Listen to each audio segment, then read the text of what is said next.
Blake just referred to that poll. It is the Marquette Law School poll, and it shows Senator Cruz leaping ahead of GOP frontrunner Donald Trump in the state of Wisconsin. With me now, Dr. Ben Carson. He is a former Republican presidential candidate. He has endorsed Donald Trump. Dr. Carson, welcome back. Thank you so much for the time. Thank you. Pleasure. Senator Cruz, you just heard my colleague say it, has about a 10-point lead for the first time in a poll in Wisconsin over Donald Trump. What happens if Trump loses Wisconsin? Well, I think the likelihood of having a contested convention begins to increase.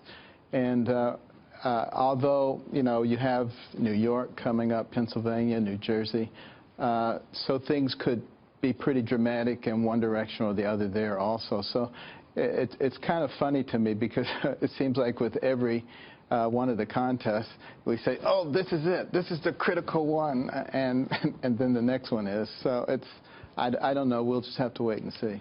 We'll have to wait and see, but I know, Dr. Carson, that you spoke with some of my colleagues on Fox and Friends a few days ago, and I want to quote you correctly. You said if the GOP forces to conspire to deny Trump the nomination, they risk absolute destruction. Republicans will lose in November, maybe lose the Senate and the House.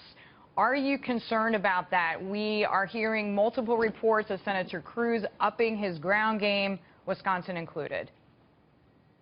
Well, yes, I'm very concerned about that because I think Senator Cruz does not or has not demonstrated the ability to pull in people from the middle and from the left.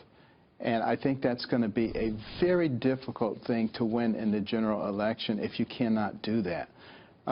And if they get to a convention that is contested and there's some things that are not completely above board that are done, and if Donald Trump has a substantial lead in delegates and ends up not getting the nomination, I think it's foolish to believe that the millions of people that he's brought into the process are going to stay with him.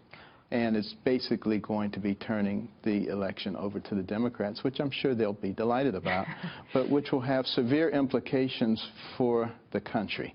Because the next president will get 2 of the 4 Supreme Court picks, and the nature of the country will take a dramatic change, and it will take decades or maybe centuries before anything returns to normal. So, Dr. Carson, I want to come back to that subject if you don't mind, but I want to ask you first, this is very recent, Donald Trump speaking about abortion. He made some comments that women may need to be punished if abortion is banned, that is to say, if they break the law. So I just want to put it in context. He said if abortion were made illegal, that there should be some form of punishment for those who break the law. We do have a soundbite, actually, from Donald Trump. Actually, we don't. I just paraphrased it there as far as his comments go. But what do you make of his statement? Well, I've witnessed many women who've had abortions or are about to have abortions. They're already being punished. They're in an emotional state that is very undesirable.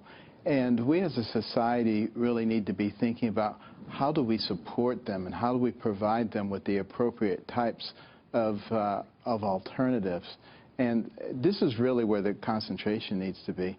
And I believe also that Mr. Trump has stated that if there are punishments, if in fact abortion is made illegal, those punishments should be directed toward the people who are performing the abortion as opposed to the woman who, as I just said, is already being punished in a situation. Has he spoken with you, asked you for your advice as a medical doctor on these matters? We have not talked about that specifically. This is something that's largely come up with in the last 24 hours. Okay. All right. So just to clarify again, if abortion were made illegal, Trump said there should be some form of punishment for those who break the law. He did not specify the punishment.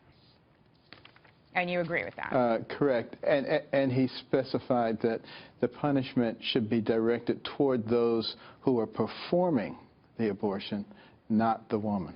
Which essentially goes back to Roe versus Wade and puts that in the balance. Essentially. Okay.